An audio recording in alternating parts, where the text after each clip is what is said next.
Bismillah wa salatu wa salamu ala rasulillah wa ala alihi wa ashabihi ajma'in. Nos cœurs peuvent basculer d'un moment à un autre de la foi véritable vers l'hypocrisie, de l'obéissance vers la désobéissance et l'égarement. Nos cœurs sont fragiles parce que notre foi n'est pas enracinée. Et à la moindre épreuve, il se peut que le cœur de l'un d'entre nous chavire, parce que, encore une fois, la foi n'est pas ancrée profondément.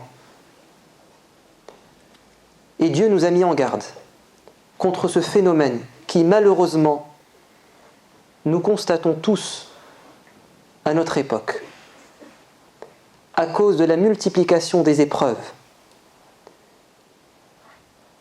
Dieu nous dit, en nous parlant d'un type d'épreuve, c'est le malheur qui peut nous tomber dessus. C'est-à-dire, en fait, nous sommes éprouvés dans notre famille, ou dans notre santé, ou dans notre argent, ou par la mort d'un proche, et ainsi de suite. Tout ce qui relève du destin de Dieu, et qui vient pour purifier le cœur, normalement. Mais certains, devant cette épreuve, au lieu que leur cœur se purifie, qu'ils se rapprochent de Dieu, et qu'ils se souviennent de lui, c'est l'inverse qui se produit. Allah il nous parle de ce premier type d'épreuve qui fait basculer les cœurs 180 degrés. Un retournement de situation totale. Il nous dit dans la sourate Al-Hajj, le pèlerinage, وَمِنَ النَّاسِ, et parmi les gens, مَنْ يَعْبُدُ اللَّهَ عَلَى حَرْفٍ, il y en a qui adorent Dieu ala harf. Qu'est-ce que ça signifie ala harf? Littéralement,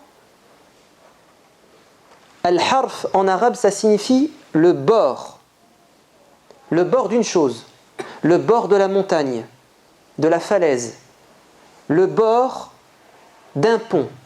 Ils adorent Dieu au bord d'un précipice, c'est-à-dire qu'au moindre coup de vent, à la moindre épreuve, ils peuvent tomber et ne plus s'en sortir. Leur foi est tellement fragile qu'ils peuvent sombrer dans l'égarement ou parfois la mécréance. Ala harf, ça signifie ça. Leur foi est fragile, ils sont dans le doute. Mais ala harf, ça signifie également ils adorent Dieu sous condition. Al-harf, ça veut aussi dire la condition. Ils adorent Dieu sous condition. Ça signifie quoi? Au fond d'eux-mêmes, quand ils se sont convertis à l'islam, ou quand ils ont décidé de revenir vers Dieu, au fond d'eux-mêmes, ils se sont mis une condition. Si en revenant vers Dieu, en pratiquant ma religion, j'en tire des bénéfices matériels, je me sens mieux. J'ai plus d'argent. Et ainsi de suite, chacun a ses ambitions, alors il considère que c'est la bonne religion. Mais si il est éprouvé, c'est-à-dire qu'en revenant vers Dieu ou en se convertissant, il vit des épreuves, il quitte sa religion et il perd sa foi. Parce que dès le départ, il n'était pas sincère. Il y avait une condition suspensive dans son cœur, qu'on ne connaît pas, mais elle était bien présente. Il n'était pas sincère dès le départ. Ala harf, ça peut également signifier qu'il adore Dieu partiellement. Partiellement. C'est-à-dire quand tout va bien, il adore Dieu, et quand ça va mal, il délaisse l'adoration de Dieu. C'est ainsi que Dieu nous dit donc dans la sourate le pèlerinage, parmi les hommes, il y en a qui adorent Dieu d'une manière indécise, ou sous condition, ou partiellement. S'il lui arrive quelque bien, il vit paisiblement. Mais s'il est atteint par la moindre épreuve, il fait aussitôt volte-face, causant ainsi sa perte dans cette vie et dans la vie future, et c'est là une perte irréparable. Comment faire pour ne pas faire volte-face, afin que notre cœur tienne bon, malgré les tempêtes et les épreuves? évidemment, c'est de renforcer le dogme, notamment la croyance dans le destin, qu'il soit en notre faveur ou en notre défaveur, qu'il soit imparti au bien ou au mal, la croyance dans le destin. C'est pour ça que le prophète alayhi salatu wassalam, a dit un jour à Abdullah ibn Abbas, son cousin, alors qu'il était derrière lui sur sa monture, et il était encore jeune, un adolescent, mais il le prépare aux épreuves de la vie. Quand il deviendra adulte, il lui dit وَاعْلَمْ أَنَّمَا أَصَابَكَ لَمْ يَكُنْ لِيُخْطِئَكَ وَمَا أَخْطَأَكَ لَمْ يَكُنْ لِيُصِيبَكَ. Sache que ce qui t'a évité ne saurait t'atteindre, et ce qui t'a atteint ne saurait t'éviter. Deuxièmement, augmenter ses connaissances religieuses dans le domaine du destin, tout particulièrement les sagesses, le pourquoi des épreuves, pourquoi Dieu m'éprouve. Parce qu'il y a des sagesses, il y a une raison derrière cela, il y a une récompense. C'est pour ça que le prophète a dit à Abdullah ibn Abbas, dans la même parole, Ta'arraf ila Allahi firraha ya'rifka fi shiddah. Il lui a dit, fais en sorte de connaître Dieu quand tout va bien, ainsi il te connaîtra quand ça va mal. Après avoir connu les sagesses du destin, il nous faut, quand tout va bien, c'est-à-dire quand normalement on est accroché à notre religion, faire un maximum de bien, renforcer sa foi. Connais Dieu quand tout va bien, il se souviendra de toi quand ça va mal. Et nous sommes là, durant ces 10 jours, du mois du pèlerinage, les 10 premiers jours, durant une période inédite. Le prophète a dit,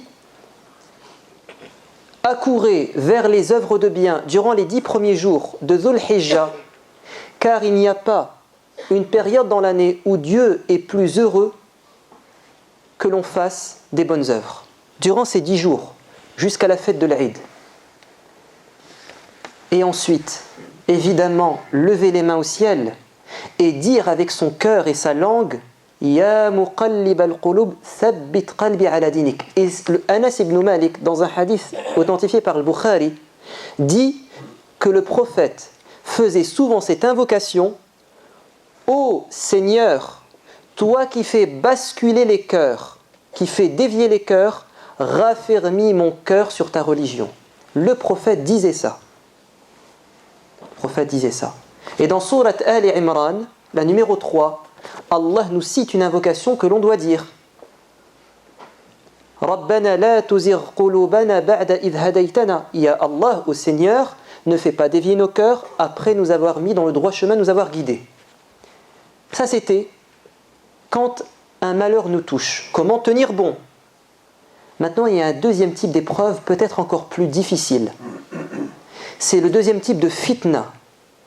Ce sont les tentations. Les tentations. Et là, il y a une parole du prophète qui malheureusement est d'actualité. Il nous dit Badiru bil a'mali fitanan kal-layli al-muzlim. Hâtez-vous de faire du bien avant que ne vienne une période de tentation comme une nuit obscure. Et regardez ce qu'il dit après. Yusbihu ar-rajulu mu'minan wa yumsi kafiran. L'homme se lève avec la foi et il termine sa journée dans l'égarement ou la mécréance. Ou il se lève,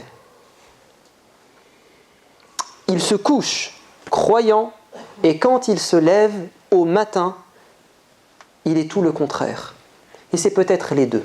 Et vous savez, c'est en partie, alors on l'appelle ça l'hypocrisie, mais c'est parfois de la schizophrénie. Vous avez des gens qui sont schizophrènes. Le vendredi, ils sont croyants. Le reste de la semaine, ils sont comme, je dis bien comme, des mécréants. La journée, devant les gens, ils sont comme croyants. en apparence. Et quand ils sont seuls dans l'intimité, quand personne ne les voit sauf Dieu, mais Dieu n'est pas dans leur esprit, ils s'adonnent au péché comme des mécréants. Et cette semaine, des personnes sont venues se plaindre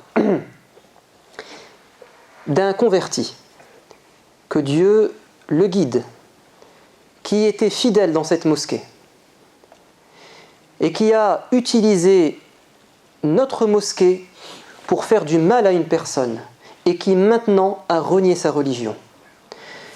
Alhamdulillah, que je n'ai pas accepté, j'aurais pu, d'officier la cérémonie de son mariage, parce qu'il était venu ici l'année dernière et il a dit, voilà, je me marie ce week-end, est-ce que tu voudrais bien célébrer le mariage ou la fête du mariage? Et il se trouve que j'étais occupé. Et il s'est quand même marié. Et il était parmi nous. Je me souviens, il a même assisté à des cours de langue arabe et de récitation du Coran. Il ramenait même des gens de sa famille pour qu'ils apprennent ici. Jusqu'à là, c'était un croyant véritable.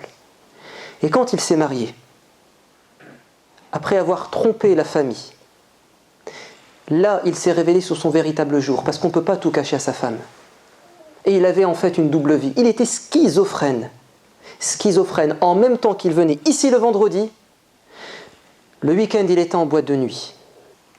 Voire même pire, il avait des relations avec des hommes. Alors qu'il était là, alors qu'il priait. Et c'est comme si je le voyais parmi vous. Naam. Et puis, pour des bienfaits matériels, il a renié sa religion. Parce que forcément, ça n'a pas marché dans sa vie de couple, et il y a eu un divorce. Et par vengeance, et parce qu'il est passé par une période, et c'est peut-être aussi la raison, du fait que la foi n'était pas enracinée, c'est qu'au départ, il est allé trop vite. Il est devenu un peu extrémiste, voire même peut-être beaucoup. En tout cas, il n'a pas pris ça d'ici. Et il a imposé des choses à sa femme, l'apprentissage du Coran, autant de versets par jour. Et il lui a mis un programme. Tu m'as obéi, tu m'as désobéi. Et il lui a dit, il faut que tu mettes le voile. Bon, évidemment, ça peut être des bonnes choses. Mais en même temps qu'il lui demandait ça, il travaillait dans le prêt-à-porter féminin. En même temps, il allait en boîte de nuit. Et il demandait ça à sa femme. Un schizophrène. Et quand il y a eu le divorce, afin de ne pas être condamné pour radicalisation, parce qu'il a rendu folle sa femme, vous savez ce qu'il a fait? Il a fait témoigner des anciens amis qui ne sont pas musulmans qu'il est mécréant. Il a dit, je n'ai jamais été musulman, je n'ai jamais goûté à l'islam. Tout ça pour éviter devant le tribunal d'être taxé de radicalisation, ce qu'il est, évidemment, ce qu'il était. Donc, il y a des gens, malheureusement, pour différentes raisons, et surtout parce que leur foi est fragile, qui sont schizophrènes. Ils sont musulmans quand ils le veulent, et ils deviennent comme des mécréants quand ils le veulent. Alors il faut faire attention les frères. La sincérité, en privé et en public, dans la mosquée et en dehors de la mosquée, avec les gens, les amis et avec sa famille. Ou sinon, à la moindre épreuve, nos cœurs basculent. Allah Azza wa Jal nous a cité 2 exemples dans le Coran. Un mauvais exemple et un bon exemple dans le domaine de la foi. Il a dit, on va commencer par le mauvais exemple, dans Surat Al-A'raf,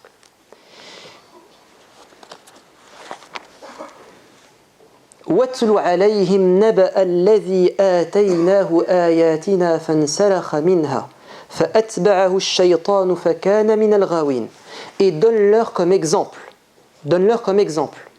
celui d'un homme, d'une personne, qui a vu nos signes, qui a su que c'était la vérité. Et ensuite, insalakha minha. Vous savez, l'insilakh en arabe, c'est le terme qu'on utilise dans le domaine du sacrifice d'un animal. Quand on sacrifie un animal, il y a l'abattage et ensuite il y a le fait de dépouiller l'animal de sa toison, de l'écorcher. Allah il dit, il a retiré sa foi comme on écorche un animal. C'est-à-dire qu'en fait, il avait revêtu un vêtement, celui de la foi, et ensuite il a jeté son vêtement. Il a jeté son vêtement. Il était dans les apparences. Et comme on le dit, l'habit ne fait pas le moine ou l'imam. Et ensuite, Allah nous dit juste après, pour nous dire ce qui s'est passé, pourquoi il nous dit وَلَوْ شِئْنَا لَرَفَعْنَاهُ بِهَا وَلَكِنَّهُ أَخْلَدَ إِلَى الْأَرْضِ وَاتَّبَعَ هَوَاهُ. Qu'est-ce qui s'est passé? Il a suivi ses passions. Devant la tentation, il a tout délaissé. Vous savez à qui il ressemble? Allah nous dit, il est comparable à un chien qui court derrière quelque chose, il n'arrive pas à l'atteindre et il est toujours en train de tirer la langue et d'allaiter. C'est-à-dire que quand vous regardez un chien, il a toujours la langue pendue, on a l'impression qu'il est toujours essoufflé. Allah nous dit, cette personne qui court après les biens de ce monde, après les passions et les désirs, il court après un mirage, il sera toujours essoufflé. Il n'arrivera jamais à atteindre son objectif, il aura toujours faim. Comme un chien qui tire la langue en permanence. Ça, c'est le mauvais exemple. Quant au bel exemple, c'est celui d'une femme, Asiya, la femme de Pharaon. وَضَرَبَ اللَّهُ لِلَّذِينَ آمَنُوا إِمْرَأَةَ فِرْعَوْنَ. Allah a donné comme exemple aux croyants, hommes et femmes, l'exemple de la femme de Pharaon. Mais pourquoi cet exemple? Et qui est Asiya, la femme de Pharaon? Et pourquoi Dieu nous la donne comme exemple? Un exemple de foi, de celle qui a tenu bon, qui s'est accrochée à sa foi malgré les deux grandes épreuves dans sa vie. L'épreuve du malheur qui lui tombe dessus, Pharaon qui la torture, et l'épreuve des tentations, puisqu'elle était une reine, la plus grande reine de l'époque, et elle avait tout devant elle. Et pourtant, elle s'est accrochée à sa foi. On ne pourra pas en dire plus, car son histoire est longue. Peut-être qu'on en parlera dans un prochain sermon, Inch'Allah. La fête de l'Aïd, c'est jeudi prochain. Donc n'oubliez pas de jeûner le jour de Arafat, mercredi. Et ceux qui ne peuvent pas, à cause de leur santé, d'un voyage ou d'autres raisons, et qui ont l'intention, Dieu récompense selon les intentions. Jeudi, Inch'Allah, rendez-vous ici à la mosquée pour la prière de l'Aïd à 8h30. 8h30, on prie, il y a le sermon, et ensuite, vous êtes invités, comme chaque année, à prendre du thé, du café et des gâteaux, et évidemment, vous êtes invités à en ramener. Il y a aussi la fête de l'Aïd. La fête de l'Aïd pour les enfants, ça sera le samedi qui suit le Aïd, c'est-à-dire le 26. Plus de détails, Inch'Allah, sur le site et par SMS. Et là encore, ceux qui veulent dès maintenant participer financièrement à l'organisation de cette soirée, de cet après-midi pour les enfants, alors vos dons sont les bienvenus. Il y a des cours de soutien de mathématiques qui sont proposés à nos enfants le dimanche de 15h à 18h avec des profs très compétents. Donc il y a un SMS qui a été diffusé par la mosquée. N'hésitez pas à inscrire vos enfants. L'argent vient à la mosquée évidemment. Et tout ce qui vient de la mosquée ne sera qu'une bénédiction pour vos enfants, Inch'Allah. Également, il y a 2 personnes qui nous ont demandé de faire des invocations. Il y a un décès dans une famille, et c'était une personne dont la mère est satisfaite, un enfant qui est décédé, et sa maman est satisfaite de lui, elle a demandé de faire des invocations pour lui. Et puis un frère qui a subi un malheur cette semaine, et qui demande de faire des invocations pour lui. Et peut-être également, il y avait une dernière information. Oui, il y aura une conversion, Inch'Allah, vendredi prochain. Une sœur qui se convertira. Et oui, c'est ça qui m'avait échappé, les journées patrimoine. Vous savez que c'est le week-end des journées patrimoine en France, là, samedi, dimanche. Et la mosquée, comme chaque année, ouvre ses portes de 14h à 19h. Si vous avez des collègues de travail, des camarades de classe, des amis, des voisins, invitez-les à venir à la mosquée dimanche de 14h à 18h afin qu'ils puissent découvrir ce lieu de culte et qu'on puisse passer un bon moment avec eux. اللهم علمنا ما ينفعنا وانفعنا بما علمتنا اللهم أرنا الحق حقا وارزقنا اتباعه وأرنا الباطل باطلا وارزقنا اجتنابه اللهم ارفع مقتك عنا اللهم لا تعذبنا اللهم ارحمنا فإنك بنا راحم اللهم خذ بأيدينا إلى طاعتك اللهم ارض عنا اللهم توفنا وأنت راض عنا اللهم ألف بين قلوبنا ارحم موتانا وارحم والدينا كما ربونا صغارا اللهم من سألنا الدعاء فإننا نسأل لهم الفوز بالجنة والنجاة من النار اللهم ثبت قلوبنا على دينك اللهم اصرف قلوبنا إلى طاعتك اللهم آتنا في الدنيا حسنة وفي الآخرة حسنة وقنا عذاب النار سبحان ربك رب العزة عما يصفون وسلام على المرسلين والحمد لله رب العالمين وأقم الصلاة